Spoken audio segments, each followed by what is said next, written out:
The older that I get, I'm starting to realize how important it is to not make your work your main thing. I think Oh it's yeah. necessary, but to going back to your question about asking people about their hobbies, like well, family stuff. Well, no, like if you're a father or you're a husband, like that's that. But what are you for you? But it's definitely necessary because we can get lost and lose ourselves pretty quickly, um, because there's so many distractions in this life, right? Whether it's work, I look at work as a distraction, to be honest with you. And it could be like an old school mentality. I don't know what it is, but they're like, no, you got to work so much and do this, and that's got to be your life. As I get older, it's something I think about more. Like I don't want to miss my kids' sporting events or like their school events. That's what the kids are going to remember. That's what we are going to remember. We're not going to remember how much we made that, in 2024.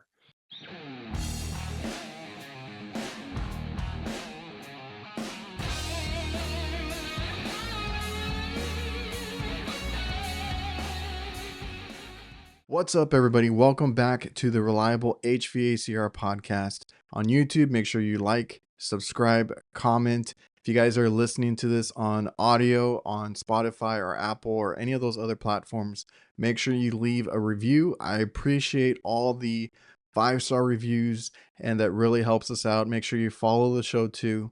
And we're just, having good conversations with good people. If you are interested in being on the show, I take on any guest. If you want to come on and tell your story, we can talk about your journey through where you got to where you're at now.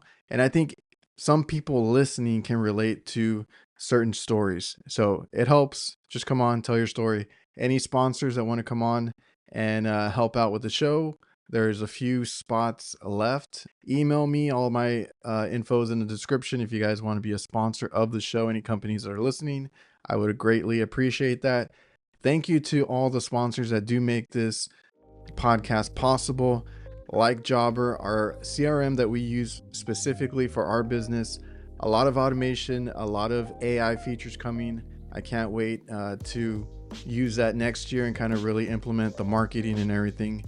So if you guys want a free trial and discount, make sure you check the link in the description or go to getjobber.com/reliable HVACR. Also want to thank VETO Pro Pack for letting me help them design some bags and listening to feedback and getting to work with them. They've been a great supporter and sponsor of the show. Make sure you go check out the best bags money can buy at vetopropack.com. You'll also hear from Local HQ Marketing, DIVERSITECH, and GREE. Thank you again for the sponsors of the show. And a quick plug, make sure you go to reliablehvacr.net if you guys want any merch. We got the In Trades We Trust merch that just dropped. The old stuff that I've always had. If you guys like any of the logos, HVAC Nights is up there too, so make sure you go check that out. Also, we have a Discord, speaking of HVAC Nights, and I'll leave that link down below so you guys can join. We've had a lot of cool conversations, tool talk, tips and tricks. A lot of questions get asked there. So go check out our Discord. It's completely free. You can join and chat with any of us in the group. And make sure you check out HVAC Nights live every Thursday night with Jake, Cooling with Kraus, and Curtis, the HVAC guy. We appreciate all the support on that show as well. Merry Christmas, happy holidays, and a happy new year to you guys. I appreciate all the amazing support throughout the past 2 years that we've been trying out this whole podcast journey. And we got a very good episode tonight. This is the season finale, the last episode of the year, however you want to look at it. And next year we're going to kick things off at the podcast pavilion, so we'll be live in Orlando at the 2025 AHR Expo. Do not forget that. If you can check us out at the show, I'd greatly appreciate it. We're going to have HVAC Nights on Monday, and then we're going to have the Reliable Podcast on Wednesday. Now, on the Reliable Podcast, we're going to have a huge announcement, and I'm pretty excited and stoked to share with you guys what we're going to be up to in 2025. So go check that out. And if you can't catch it there, obviously not everybody goes to it.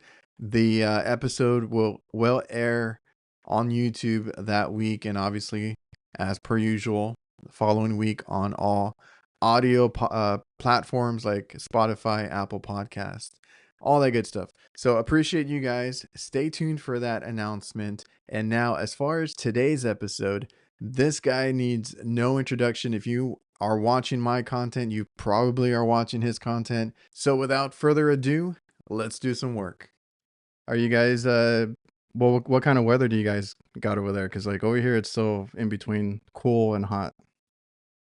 It has been up and down, which is a little weird, but woke up and it was actually like in the mid 60s today. So temperature wise, it was fine. This, and obviously with the holiday season here as well, it's crazy. Is that what you do during this time? Like, do you have stuff lined up to kind of get you through the winter and all that? Yeah, kind of. In Tennessee, obviously summertime's the busiest.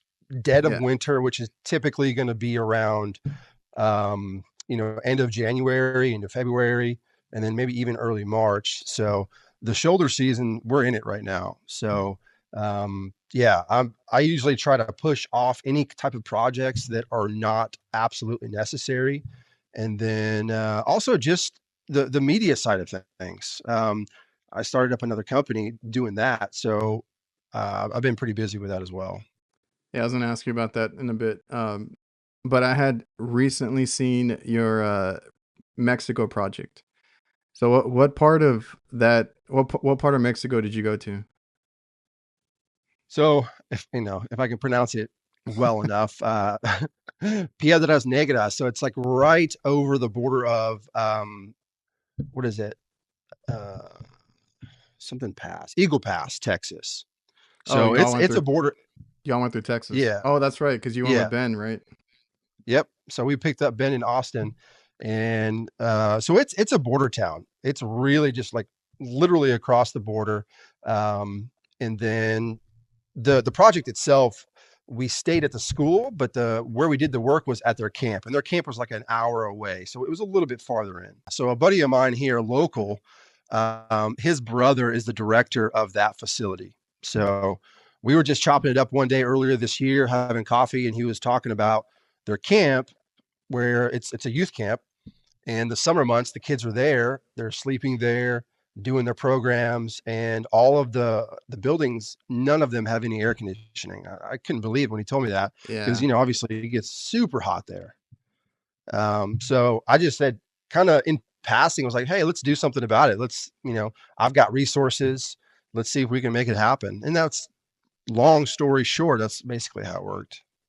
Yeah, I saw y'all were doing like some mini splits and getting some air conditioning, like you said, in a place that doesn't normally, see that kind of stuff. Cause I mean, Mexico, I mean, it's hot. I'm in Texas on the border as well. So like, we don't do it anymore, but we used to cross over. We used to walk over and hang out in certain areas of Mexico and stuff.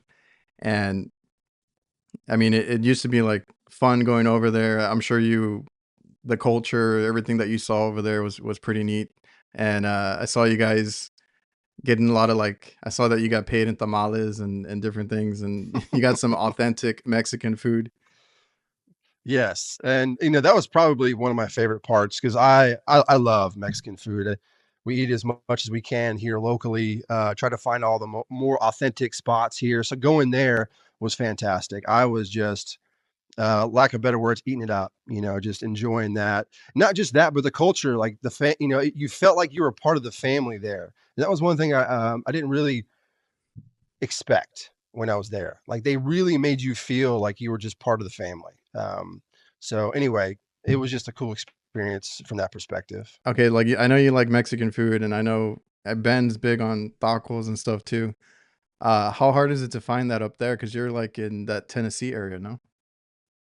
Yeah, so I'm in Tennessee, but I mean, we have a lot. We have a lot of options here. And with that same friend that I've been talking about, he's really turned me on to all the sweet spots. So we don't go to like actual restaurants. It's usually a little hole in the walls or a food truck or something along those lines. And Yeah. So we got some good food here for sure. Dude, it's crazy because like I was just thinking about that. I had seen something on my Facebook, and it's like the hidden gems around here because we have an like an old downtown area, and then there's one by my son's school. I'm like, man, these things have been, they're like little hole in the wall places. And I'm like, these things have been here since I was a kid. I'm surprised that they're still around, but it's just, the good, authentic, homemade food keeps them in business, I guess. Those are the Absolutely. best places.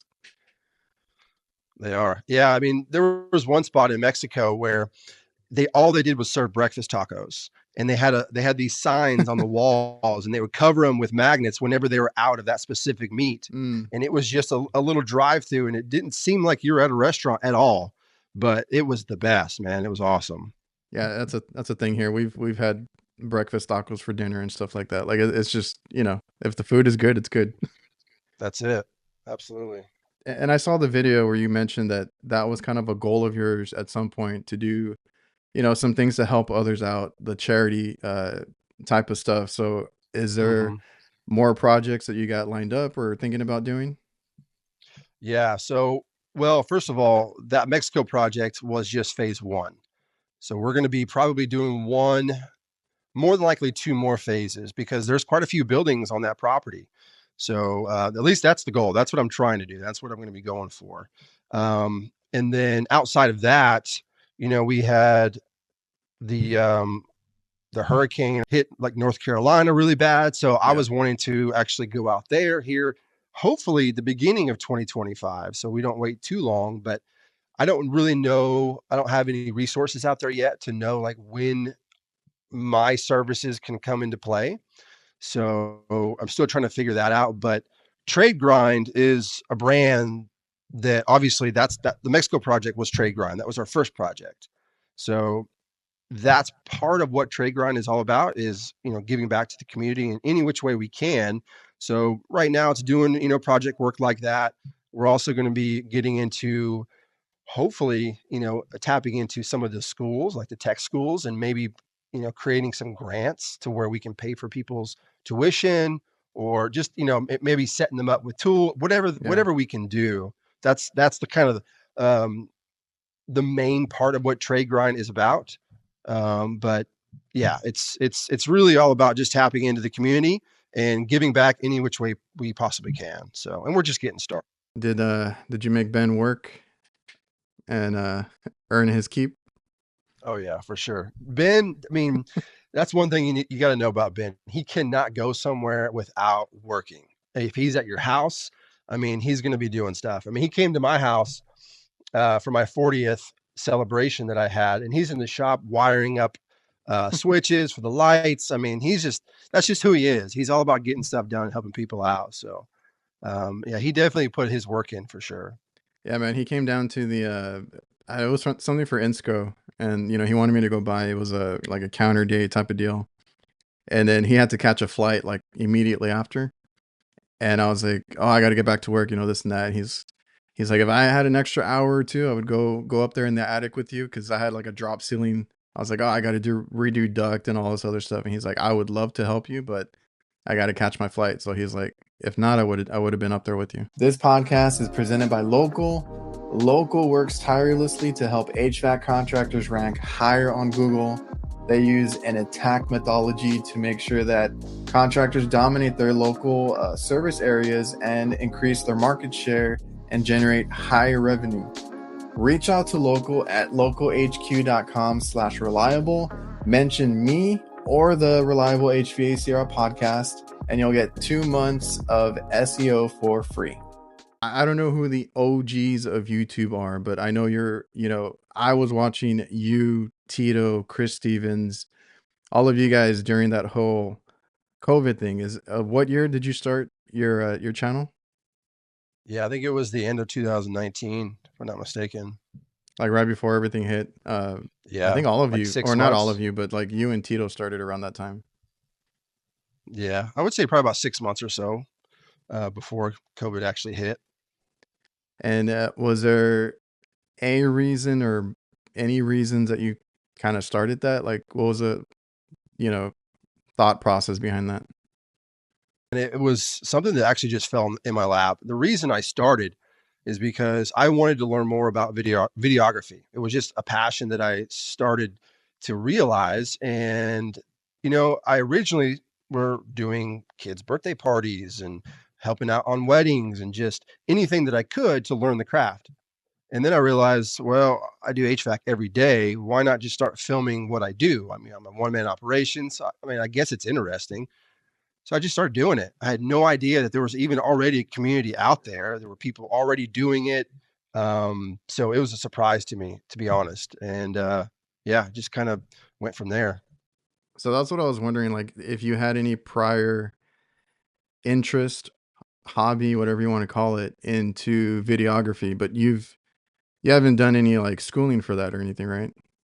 No, no. My dad was a photographer, but not professionally, but just like Okay. as being in the family. So I kind of grew up with a parent having a camera and that creative kind of eye, if you will. So that's when I started getting into it. Was first I dabbled in photography, and this was back in 2019. So I started doing photography first, and I still do photography, but I quickly realized that videos was just something I was way more excited about. So that's when I, jumped into doing that. But to answer your question, no, there was no, prior training or anything like that. I do what I do like anything else, man. I spend a lot of time watching YouTube videos, asking people questions. I mean, just like I did Yeah. in the HVAC industry years ago, if you're hungry for something and you really want it, you'll find ways to make it happen and you'll learn the stuff, right? Because, just like anything else. It's crazy because that's a hobby turned into, what it is for you now, having that channel like that grew into what it is. And like you said, with anything, if you really want it, you can learn it, and get into it. I never thought about it, but like my dad was that kind of dad too. Again, not professional or anything, but I remember him with that old school video, that huge one that you put like on your shoulder, the video camera. And he like videotaped us all the time, and we got so like annoyed with him. We're like, what are you doing, dad? Like you're videotaping everything. But then he has all this, because like all of us grew up. I have two younger brothers. We all grew up. We all moved. We all went on to do other things. And he's there at his house. He has all these videotapes, and he watches them, or he used to, over and over, because he has all these memories, all these things in Yeah. video form that'll last. Because he has everything. And I think my brother helped him convert them to DVDs and stuff like that a while back. So he has all that, all my sports games, everything. He was a dad there with the video camera all the time. That's cool. That's cool. Yeah, so that's one thing that I do with my kids. I have 4 kids. All the oldest is 12. So what I did when they were born, I created an email for them and I started emailing them pictures or short little videos that I would create like Okay. maybe once or twice a year. And then that way, by the time they're 18, I'll give them the password to it. And then they'll have like a whole log of really cool like Dude. pictures and footage or just messages. Like on their birthday, I'll email them and tell them basically what dad's thinking about them at that time. So anyway, those memories, dude, are just phenomenal. I mean, it's too easy now, right? Everyone has a camcorder, lack of better words, in their pocket now. So it's about doing something with it now instead of not having a way to capture those moments. It's now like, what do you do with it, and not just you know it sit on your phone forever. So anyway, I think that's cool. Yeah, like you said, I mean, what are you gonna like? It's so easy now. That's why if I ever get the question like, should I start posting? Like, yeah, like it's you have the best camera in your pocket. Just take a photograph or a video, whatever you want to do, whatever your style is, and upload it, because you never know what can happen. I've seen plenty of guys over the past couple of years blow up, and they were like always afraid to post. It's and it's always the hardest part, is that first post, and then you get it up, and then you can go from there. But yeah, like why not? Look at you, and like I said, other guys that have done it and made something out of it. It's really cool that you had that interest before. Uh, so you had like Well, what are you shooting on right now? Like right now on the webcam.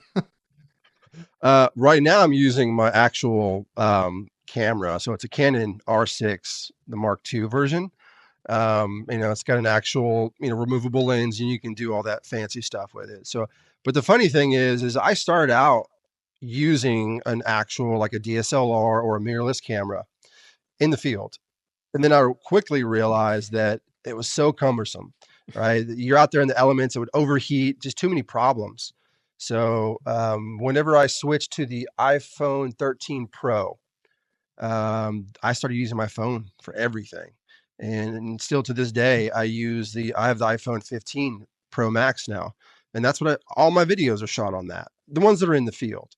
Now, Yeah. any shot where you see me here in the, in my shop, I'll use my dedicated camera for that, just to get a good establishing shot. But Nice and yeah, crisp shot.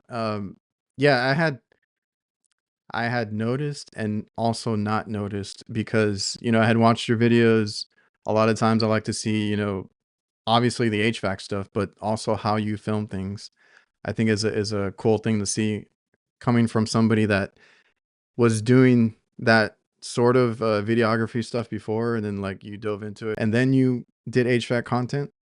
Um, so I didn't notice a big difference because the quality was still there, but like I think I had seen like a quick shadow or something, and I'm like, wait a minute, this guy's using his phone. So yeah. it still looked good, but like that goes to show you, like I said, you got a phone, you can do your content on that too. No, for sure, man. I mean, you got to look at camera gear as a tool, just like any tool you have in your van to work on an air conditioning. Not every tool is going to be the best tool for every job, right? So everything has its weaknesses, everything has their limitations, and you just have to know how to work around them. Even a big old crazy expensive like cinema camera, right? I mean, it still has its limitations. So I think with what we do, as long as you have something that's got good stabilization, which all the new phones do. Everything shoots in 4K, so definitely shooting that. But lighting has a lot to do with it. So if you're in a dark attic or crawl space, have some lighting with you somehow, even if it's something small. Just use something, your headlamp, because that makes a world of a difference. Is Oh yeah, you can get having creative. enough light. You can Yeah. get creative. We have work lights, all over the van. Just use a work light or something. I also want to thank DiversiTech. They simplify your work. They have everything a contractor needs to complete a job. That goes from equipment mounting, condensate, management, tools, maintenance chemicals, electrical components, indoor air quality, and much more. They have different branches under the same umbrella. More than likely, you're already using some of their products or tools. So go check out diversitech.com, and it's your one-stop shop for everything HVAC. Somebody had asked me about, or like they had a question for anybody that comes on here and does content. Do you doing residential? Do you discuss anything with the customer that you're recording? Do you give them a heads up or anything like that? No, I don't. I mean, You've never had I an don't know if I issue with should. that? Nope. I take that back. I posted a video, and this was for an existing customer that I had for probably, I don't know, 6 or 8 years, but it was my fault. It was a commercial application, and I gave away just too much information of like where I was, like how to get on the roof, things like that, right? Oh, And okay. he was like, yeah, and it was for an area where it was like childcare. Gotcha. And so I didn't even think about that whatsoever. But so he was cool about it. He just said, if you can take it down, that'd be great. So, but other than that, no. Um, Everyone has phones now. It's like it's not that big of a deal. I don't walk through their yard, doing Yeah. this or anything. But especially using a phone, if I had my big old camera out there, then they would be probably asking questions. So, but I will say though, a lot, if not all my customers, they know this is what I do, right? I Okay. mean, I get tons of customers because of this, right? Oh, And really? yeah, I mean, they'll even though I don't promote my business, they do their research and they find me. That's pretty crazy. Quick And Google search. Yeah. Yeah, and well, before I'm talking about before I wasn't even wearing anything that was labeled my company name at all Mm. at the very beginning. So they really had to do their homework to figure out who I was. I just never showed like license plates, mailbox numbers, personal like photos, anything like that. Just kept I, it mainly about the equipment. yeah, I would assume like you're in their house, try not to show too much of their house or themselves, anything like that. Because a lot of times, if you're doing residential, you're at the condenser or in an attic anyway. So I don't know. I just had that question, and it's usually guys that are starting out and they want to like film everything, and most of them are going for like the GoPro. Now I don't know if you're have you ever tried the GoPro, like strapping it to something I've never been a fan of action cameras for your main camera, just because like it the has look? that GoPro look. But I've used them just to be creative and stick it in a tight area just to get a random shot. That's fine. But Yeah, it's funny because but they've people, come a long way though. They have come a yeah, long they way. look I think the ones from this year honestly look way better than previous ones. I've been into it as a hobby. My brother is, or I don't know if he's getting back into it. He was a photographer. He did a little bit of schooling for it, and if I ever have a question on Photoshop or anything like that, I'll ask him, and he knows how to work a camera. I still don't know how to work an actual camera, but I'll ask him about it. And he got into videography and doing the whole. I guess in college, you do your video projects and stuff like that. I remember him doing that at my mom's house, and my mom let him use like whatever room they needed to do their little skit or whatever it was. So I've been around it, and I've always been interested in it. And my whole thing was like, I'm a big movie person. I don't know if you are too. Are you like into cinematography and things like that? Yeah, which makes it difficult for me to watch anything and actually Oh like yeah. watch or follow the story because I'm watching camera angles and how they got this shot. That's the kind of stuff I like more than anything. It's I, I'm hilarious. I'm the same way because if I watch something, I'm always looking at little things, little details, or why did they do it this way, or why did they do it that way? And I guess that translates into what I do now, as far as like, doing the YouTube channel and stuff like that.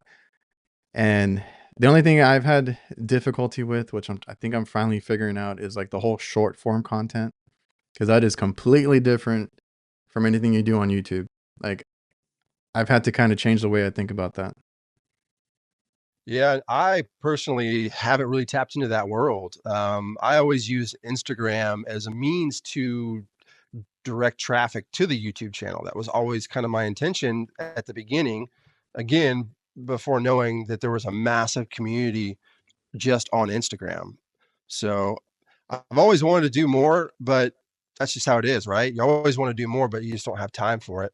But yeah, the short form stuff, it's a little tough for me, if I'm being honest, because I'm I'm not the type of guy that wants to promote that that scrolling effect Yeah. and super fast catching your attention type of concept. So that's why I struggle with trying to create that type of content because I'm not really, that's not my vibe. I don't really care for that kind of stuff. I actually just recently got a new client for the media side where I'm filming and editing and creating the videos and photos for a local garage door company. So I'm going to help them kind of beef up their social media.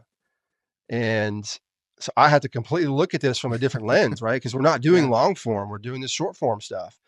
And I'm starting out with this video and it's like 2 minutes long. And I'm like, something's telling me this is way too long, right? Oh And the yeah. more I think about it, I'm like, man, this thing needs to be like 30 seconds or less. It needs to be capturing their attention and then leaving them wanting more, right? It's hard. So anyway, it's cool to learn the new stuff though because it's a different game for sure. I don't know if you have like a favorite movie, but what's your favorite kind of cinemas? That's a tough question for me because I don't really watch a lot.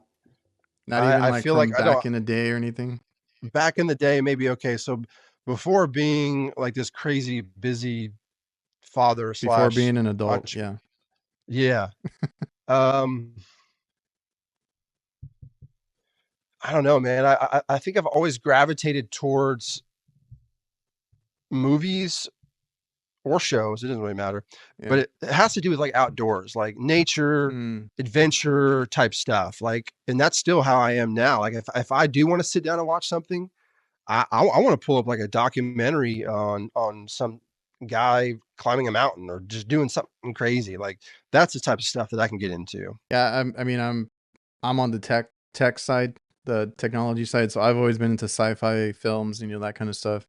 That's always what I used to watch. But again, like you said, being an adult now, you got kids, you got a business, you got all this other stuff that we got to do, and I really don't watch TV. If anything, I watch more YouTube than anything else, and it's usually because I'm watching one of my buddies that does, HVAC or podcasting, or I'm like looking up how to do something. I mean, I get caught up in some of these guys where, off grid type living where they're, building a cabin, things like that. I do enjoy that type of, Oh feature. yeah, I've always been into like how stuff is made. So like there used to be a show, I don't know what it was called, maybe it was called How It's Made, I don't know.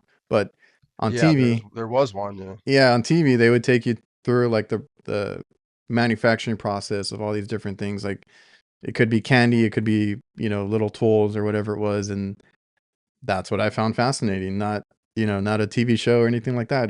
That's what I was watching. And today's episode is also brought to you by GREE Comfort. I have heard nothing but high regards for GREE themselves. GREE offers not only just ductless mini splits that you might know them for, whether it's single zone or multi-zone, GREE has the GREE Flex and the Multi Pro for whole home and building cooling, so you guys can actually get systems for your house and stuff like that. They always have updated system documentation and live video trainings for contractors. They help you with your installations and make it as seamless as possible. You can follow them on Instagram and YouTube at GREE Comfort, and you'll get access to all their educational video content. I'll leave that linked below. I think YouTube is better than cable at this point to me.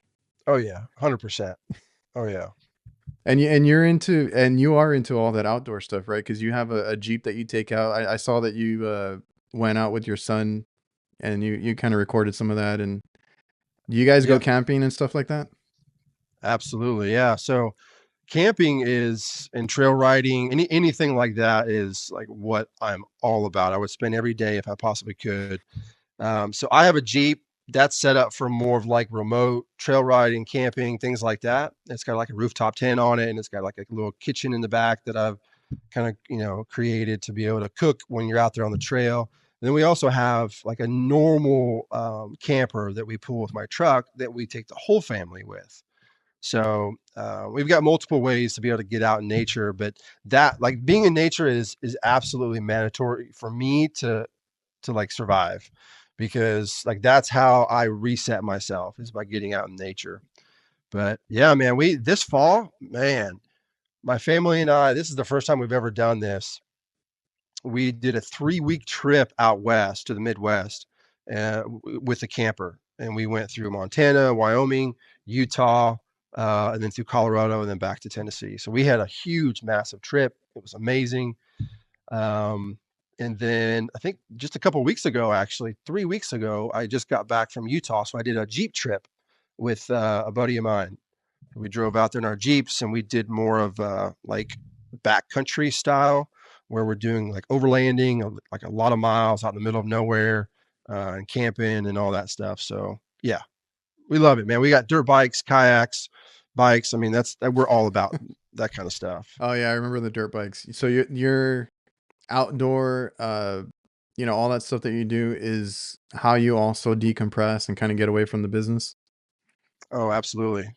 Yeah. Or I mean, I've even found local places where, man, if the day is getting pretty heavy mentally, I'll I'll go out to the lake and I'll sit out, and I'll do some,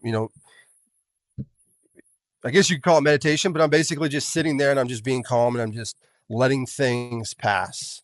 And yeah. then I'll get back in the truck and I'll go back to work, and like I'll do that sometimes. It's because it's necessary, man. This is a stressful job, or it can be, right? Especially when you're doing it alone. But yeah, nature, that's my jam, dude. That's That's awesome because every when I ask people their hobbies, I mean, I should probably go, I should do a different way of asking that. Like, a hobby can be like anything you do to get your mind off of work, right? So like everybody's hobby is always like, or when I ask that question, it's always about family. And I understand that.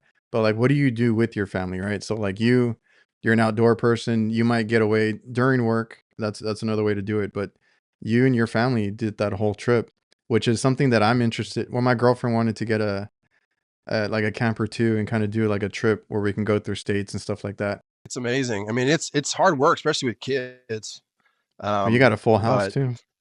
it's definitely, yeah, and it's definitely worth it though. I mean, that was just a one cool experience, man. And we're gonna try to do something like that at least once a year. It's kind of our goal. The older that I get, I'm starting to realize how important it is to not make your work your main thing. I think Oh it's yeah. necessary, but to going back to your question about asking people about their hobbies, like, well, family stuff. Well, no, like if you're a father or you're a husband, like that's that. But what are you for you, right? Like, what do you do for yourself? Um, and that's where the hobbies come in, right? If you sports or hiking, whatever. But it's definitely necessary because we can get lost and lose ourselves pretty quickly, um, because there's so many distractions in this life, right? Whether it's work, I look at work as a distraction, to be honest with you, because we Yeah. can overdo it. You know what I mean? Like I don't want to live to work, man. Like I want to work because I do enjoy it. I do I find value in helping people and then serving, and that's like where the trade grind thing is going. That's where we're going with that because that's what I want to look at, not necessarily filling my days and working 10 hours, 12 hours. You know, sometimes there's a season for that and you got to get through it. But man, I'm learning, I'm trying hard to make that turn and start making a difference to where I can be around my family more often. I can spend more time on the trail. Stuff like that, man. We're just not working ourselves to death. No, and that's like a little headbutt type of topic that I've had with people too, like where they're like, and it could be like an old school mentality. I don't know what it is, but they're like, no, you got to work so much and do this, and that's got to be your life. And I'm like, it doesn't have to be. I mean, I love my job. I love what I do. I mean, there's a lot of stress, like you said. Me and my dad run a business. You run your own thing. Like there's stress to it, right? And if you don't get away from it, it's just gonna eat you up. So my whole thing is at like, and same thing here. As I get older, it's something I think about more. Like I don't want to miss my kids' sporting events or like their school events or whatever it is. And I'm okay taking or rescheduling, shuffling things around to kind of accommodate for that. Now, in this, well, thankfully they don't go to school in the summer, but like in the summer, that's a little harder to do, right? Like that's when I'm working every day and working late sometimes. So, it's just what are your priorities? What is important to you? My whole thing is like we have a small business. My success is putting food on the table, being comfortable there, like money wise, and being home with the kids. Like, we started doing movie nights and like little things like where do you want to go like this weekend, right? Go to their favorite spot, pizza spot, whatever it is on the weekend, make a day of it. Uh, our daughter likes to have like a mom and daughter day every now and then, like, all these little things. And my son likes to do, his own thing and we go out. So like those are the things that I care about. And like you said, uh, so do you, and it should be important to so many people. But I've had that conversation with some that are like, no, it's all about work, it's all about money. And I'm like, it doesn't have to be, you know? Yeah, I mean, honestly, that's an ego thing when you take it that far. So, I mean, speaking, as a man, our job obviously is to provide for our family. That doesn't mean only monetarily, right? Not just Yeah. money. You need to physically be there. You need to be physically, either holding their hand, talking them through something if they, are having a hard time, whatever the situation is. But yeah, I mean, it's strange, right? Because we, money is the sexy thing, right? People think money is what's going to create extra happiness in our life, and that's just not true. Um, So we get lost in it. And that's, again, that's the distraction that I'm talking about. All these shiny objects that are all around us all the time, and everyone's wanting our money, right? So they're telling us that we need it and we need to have this. Our kids should have that. And it's just not true, man. And um, so anyway, I could go down a whole rabbit hole of this, but it's it's definitely something on my mind for sure. I'm trying to clean my family up, my way of living up as far as that goes, to where we have more time to just be with one another. Yeah. You know what I mean? Because at the end of the day, that's what the kids are going to remember. That's what we are going to remember when we are, 80 years old or however old. We're going to remember all those little moments. You know what I mean? We're not going to remember how much we made that, in 2024.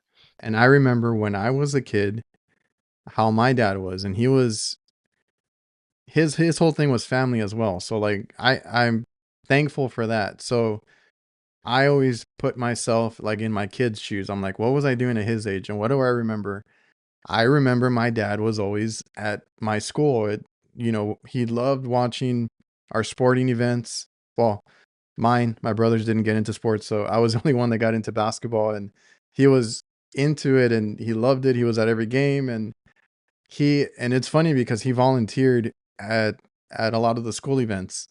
And here comes my dad. And that's another thing. He would take us to school in the service van. And I'm like, at the time, That's I get a nice. little embarrassed and I'm like, what are we doing here? But now I'm like, I'm thankful that he did it because he made the time before he went to work to, take us to school.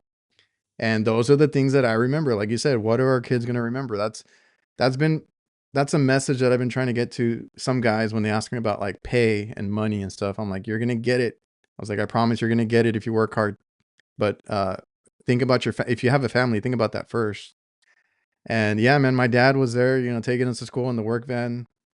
He was always at the school things like chaperoning and stuff in his work uniform, which I remember. I remember seeing him like that, and then he was infamous for wearing his sunglasses, so very intimidating. And my dad was a big guy back in the day. He lifted a lot of weights and he had tattoos and everything, and all my friends were terrified of him, and they used to call him like the Terminator and all this other stuff. And then when they got to know him, because he would get to know my friends, like, oh, he's like, they're like, he's the nicest dude ever. But again, just getting back to it, like that's what I remember. He was at all my events. My parents were always at the games and stuff. I want that for my kids. That's my whole thing. Like I want to be there because then they'll remember that. And if you're not there, they're gonna remember that.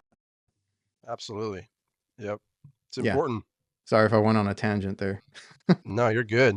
It's funny you made that comment about your dad pulling up and dropping you off in the service van. Um, my wife, I took her out on our first date, and I picked her up in my service truck.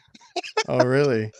Yeah, I mean that's all I had at the time. Did When she I even first started like out, bat an eye at it? Like, was she cool with it? no, yeah, no issues. It didn't even stand out to her. Like she just like, oh yeah, he's a working man.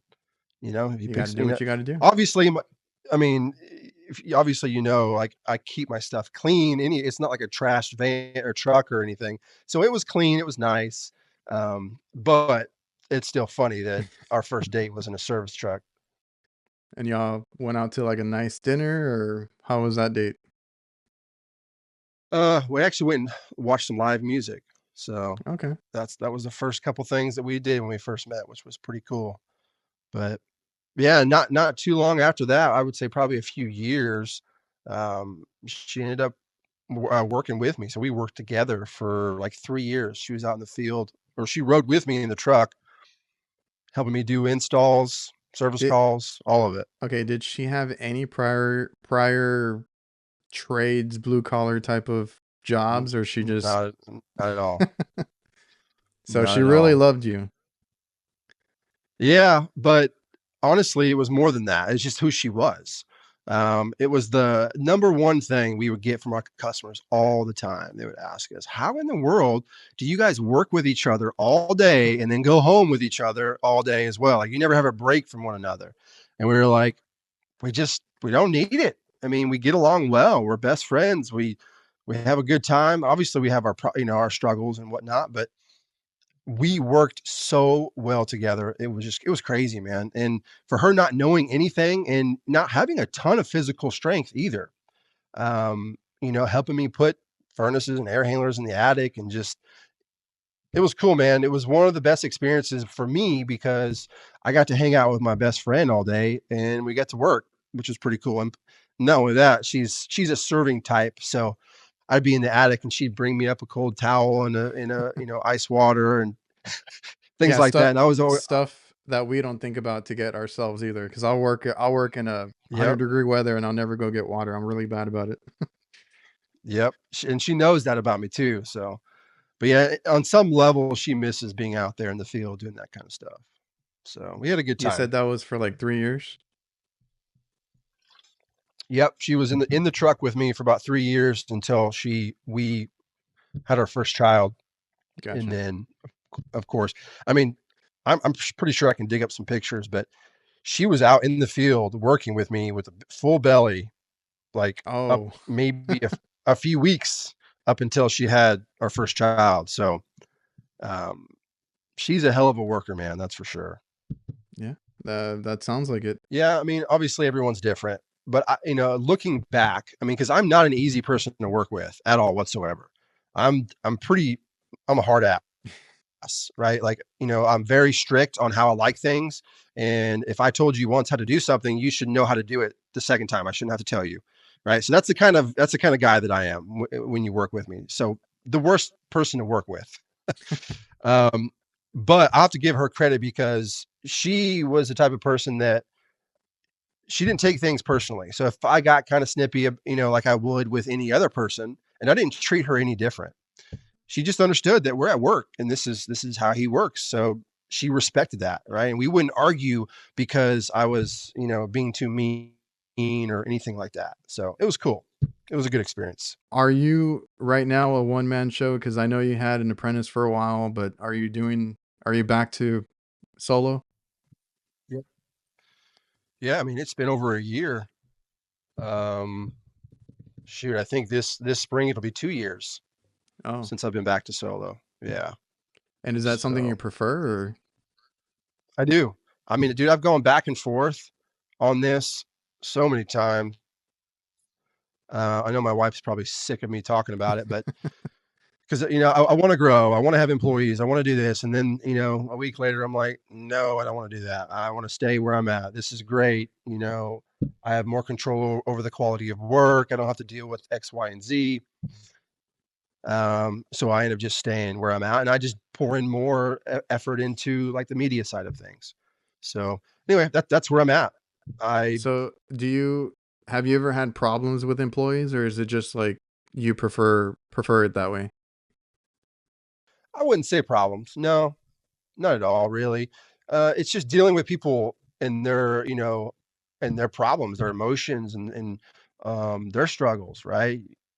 Y- their girlfriends or their wives or whatever the situation is, and they bring that to Oh, work, and bringing it, then yeah, bringing it to work. a lot of it was just the quality of work. Like I would rather slow down and take more time and do something to the best that I possibly can. And a lot of folks don't want to do that. They want to rush through it and they're more worried about getting home and drinking beer or partying with their friends or whatever the situation is. And Yeah, I just don't need that. I don't yeah. need it, Well, man. we're like a team of four right now, and we've gone back and forth as well. So when we started, we did hire more people, but we actually had issues with the money and them taking things and side jobs, and a lot of things can come up. So we've had those issues, and we had to downsize. Of course, we lost money with more people, and right now with less people, we make way more.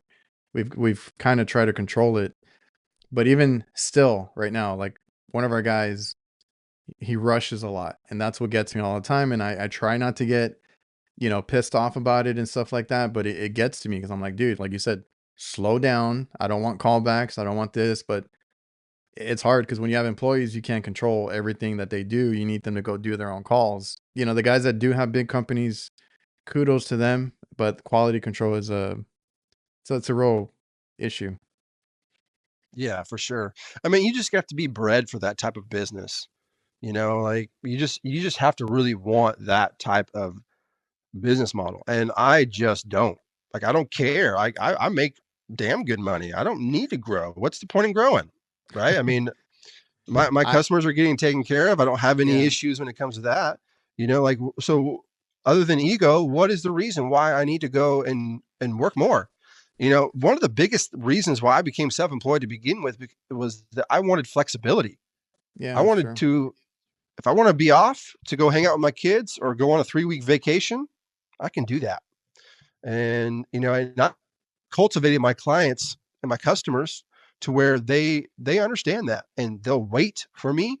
And if they can't, I'll give them. I'll have a buddy of mine who owns his own company. He'll go run the call for me, and I still won't lose that customer. And that's just and it's working. It's working well. So why change It, it? it's crazy because like I get it. I get the people that build up big businesses or they want to. Like I get it. And like you said, it might be an ego thing. You can say that you have such a big company and it makes so much, whatever. But like you're a one man show. I know Curtis, HVAC guy, doesn't want to grow either. He's a one man show himself, and he's keeping himself busy, every week. And me at 4 guys, I think we're pretty comfortable. And it's like you said, you make the money. So like for us, with the with less people, we make more money. So then I'm like, why would we go back to, more people and kind of gamble that? But everybody's different. So it's okay to be a one man show, a small company, and it's okay to be a big company. It's just like you said, what you want out of it. Because uh, so for yourself, I know you mentioned. I was gonna ask about you growing your company, but I guess you have kind of converted back to staying just yourself for now. Yeah, exactly. So I haven't like said this out into the public yet, but yeah, I was in the process of acquiring another smaller company in my area, and we went through about a month probably of down that road, and then I realized that um, it's not what I want. I felt like it was being forced, not from anyone else. I was forcing myself, and so once I realized that, then I decided to back out of it and not go down that path. So um, yeah, and I just reverted back to where I was prior to that. Yeah, I have a buddy, Jake Cooling with Kraus, had their company. They bought another company and kind of took on the clients and all that. And that's how they built theirs up. So I've seen it done that way. And like you said, I mean, if you don't want to if you don't want to deal with that headache, I mean, you don't have to. You can make and I that's what I tell people. Like you can make as much as you want and either do a lot or do a little. You can be one man show. You can, like you said, get out early, whatever it is, and still make the money. I mean, it's there. It's possible in this trade. Absolutely, anything is possible. I mean, you can keep it as simple as just having a few customers, right? Only Yeah, having maybe a couple like commercial customers, and they keep you somewhat busy, and you work 20 hours a week, and that's all you do. Like that, you could do that, um, or you could go crazy and go the complete opposite end. and then for us, as long as you do good, honest work, because we've turned away work before, and our customers end up getting somebody else because of like time, right? We can't get out there. But we always get work. We always get those we keep those customers too because we do or we take pride in our work. So that's, just do good work, be honest and be a good technician, you'll be good. Oh yeah, dude, it's pretty actually pretty easy because That's most people don't do any of what you just said. I know I've had that conversation with a couple people recently. Like it's and they've admitted, it's a little sad, but I'm like, if you just put a little bit of effort into it, you can be a great technician. You can stand out from everybody else if you just put a little bit of effort. And honestly, it's not that you need to know a lot or be super smart. It's just about applying the resources that you have, right? Because we all have tons of resources now. So just understanding where those are, but just care about the work that you do. That's really the number one thing. Even if you don't know how to fix the machine, but you know who to call that can help you.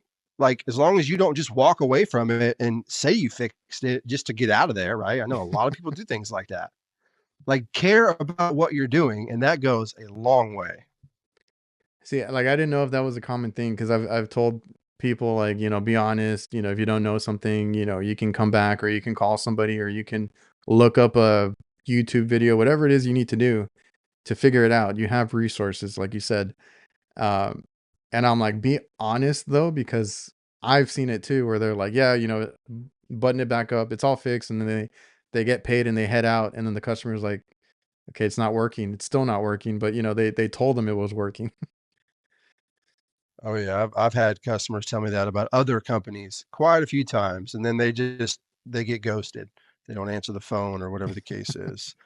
I mean, Yeah, like I don't care. Like, I don't care. I've had customers and they're like, "Hey, I know you've worked on these units over here, but we have a chiller. Do you work on chillers, or have you worked on this unit before?" I'm like, "Nope, never seen it, but I'll go work on it." yeah, And I know people that that I can call that'll help me, but having the confidence that you can figure it out because you have the resources is probably bigger than being the super tech and knowing all the answers. Yeah, but I never really understood it, man, because I've been around a lot of people in the field and they're scared to work on anything that they haven't seen before. And I'm like, okay, if you haven't seen it before, like, this is an opportunity for you to learn something new. Like, why are you scared of it? And maybe because they're trying to act like they know so much and they don't want to get caught with their pants down. You know what I mean? And yeah, they don't want to so look I don't know. dumb. Yeah, and it's like, well, don't act like you know everything, and you won't look dumb. We're Yeah, all here learning, man. This freaking life is a practice, so just go after it. that's how you should approach everything in life. The way the way you approach an HVAC system. Um, so like speaking of learning and not knowing or anything like that, did you go to school for HVAC or did you learn on the job? Yeah, I learned on the job. So back when I was 18, fresh out of high school, landed a job with a general contractor. He was a custom home builder. He did a lot of the stuff on his houses, and one of the things was the HVAC. So I guess he had his license and all that, but he taught us how to do the duct work. So that's what I started doing. And then very quickly realized that I wanted to do that instead of doing everything he had us doing, which was like landscaping and all kind of stuff. So I ended up landing a job in Nashville for an actual AC company, and just green was a residential installer helper, and just went from there, man. I learned a lot about a lot of different aspects of the market. So I didn't stay in one area and learn and master that area. So it's more like a jack of all trades. I mean, I was in install residential, but then I quickly got into commercial, and then I quickly got out of install and got into residential service. Then I went into commercial service. Then I was in building automation. So I was like in my mind climbing that ladder of where I wanted to go. So I never really learned like a lot about those steps along the way, right? But I just feel like I've gotten so much experience just in all the different applications that I've done. Um, shoot, to that, yeah, 22 years now. So, but Yeah, I don't that's know. good. I don't know if that's a good thing or a bad thing, because there's a lot of folks out there that know way more than me in the residential realm of just knowing like parts and what this unit fails a lot at, things like that. I never really grasped those things 'cause I was always moving on to something else. So Yeah, and I mean, I guess I'm similar. Like I admire a lot of the guys that that we see online that are really good at something or really good at a lot of things or are real technical with what they're talking about. And I'm like, I like to get in front of a system and kind of figure it out. That's my thing. I have a hard time explaining it sometimes because even my dad will be like, "What did you do?" Or can you talk me through it? Because he doesn't do HVAC. And I was like it's kind of hard to explain. I just I fixed it, but I'm not really good at explaining or being technical about it. but I did go to school, so I have that in my. It's in my head. It's just I like to get in front of it and because that's why I'm really bad at like tech support. Like when people call me, I have a hard time explaining a lot of things because I'm like, oh, I just need to see it. That's one thing I've found too, that there are people that are book smart, like you're talking about, that know all these details of things. And then there are people like maybe like yourself, definitely like me, but it's more of this what do you want to call it? I had the word and I just lost it. Common sense. Like you just have this sense when you get there, shit just starts like magically understanding when you see it. Like you don't understand why and how you saw it, but you did, right? And it's very strange. Like I've experienced that so many times where I'm like, how did I even catch that? I don't even know, but I Okay, yeah, did. I know exactly what you're talking about because that does happen to me, and my dad even says because like he's kind of our dispatcher, and he's like, well, this one sounds difficult, can you go check it out? And he's like, and then I'll do my invoice, write up what I did, and he's like, how the hell? He's like, the other guy wouldn't have figured that out. I was like, I don't know, I was just there, and it's like that what is that, Rain Man type of deal? Like you just see it and you're like, okay, I got it, and then you don't know how you got there. Yeah. It's like, what do they call it? HVAC 6 cents or something like that. Yeah. Yeah, it's a thing. It's a thing, man. Like I've been with people and they're like, how did you? I was like, I don't know. It just It's like maybe that. the sounds, the little visual cues that you might just all at once you see it and you're like, oh, it's this. Yep. And maybe that's with experience, that the way my mind works and computes Yeah. things. I have no idea, but that's what works. All right, really quick before we get out of here, favorite veto bag if you can pick one. Oh my goodness. I know you got a few. Man, yeah, I definitely have a few, and normally I am the guy that can't stick with a bag longer than a few months. I get bored with it and I want to try something different. But the open style bag, I think it's like the OTC, Oh, I've been that wanting to is the try that one. that is my go-to still, and I don't plan on changing from it. It's perfect for me. It's not too big where it gets super heavy, where you overload it. And I just like the openness to it, where you can see everything. It's easy to get to. So yeah, and I have another bag that I'm using. Yeah, because our guys at our job, the favorite right now is the SBLD. It's an open top one. And is it the one that has a zipper on the backside? Yeah. Yeah. So that's the bag I was trying to remember the name of. Yeah, it's perfect for those more lighter jobs, and being able to put all your service probes and things like that. It's a good bag. Yeah, I'm on rooftops all the time, so I gotta usually pick a bag that closes, just so I don't dump all my tools out going up the ladder.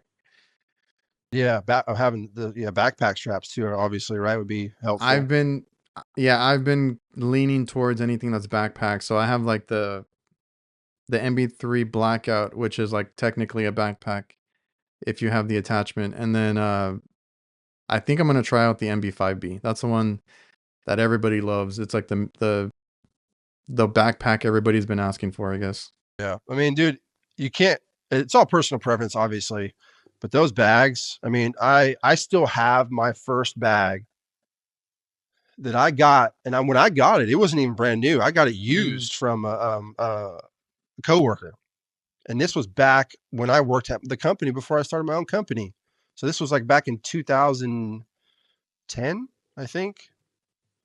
And dude, they just last forever. I You was gonna take say, care of them like anything else. yeah, I was gonna say I was at I wasn't working. I was shopping at our grocery store, and there was a guy working on like it was like a case cooler or freezer. I'm not sure. I think it's where they kept the cakes actually.